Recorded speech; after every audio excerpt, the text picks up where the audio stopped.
Mie ni Mapendo Dorcas Mwanta Toroka. Niko mumuso ya Buguma na Mikubi. Niko president mwele muso. Muradi tuko tunafanya hii masiku,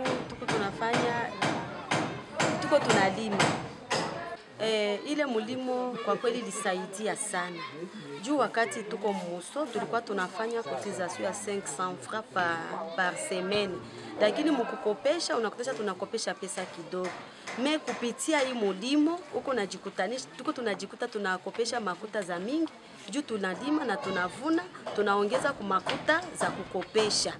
Na iko na maana kabambi juu uko nakutanisha siku tulivuna haiko ndio siku ndauza tena mboga mboga. Niko nakamata tunatola kwa zile mamboga tunabeba munyumba tunapiga. Kupitia hii kazi ya mulimo tuko tunafanya ni tunakamata shamba moja.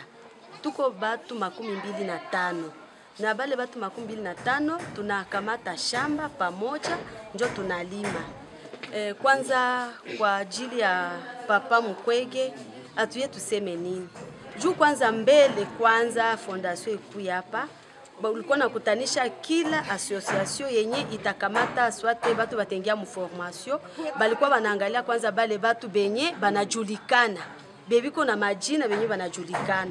Me tunashukuru Mungu tena tunashukuru Papa Mukwege juu wakati alikuya alianza na wamama wenye wako chini sana na kupitia ile kukua chini alituinua polepole tunaheshimika mumungini tunafanya kazi zote na tunapata heshima. Tunaambia Papa Mukwege Mungu amsaidie na asichoke kutusindikiza.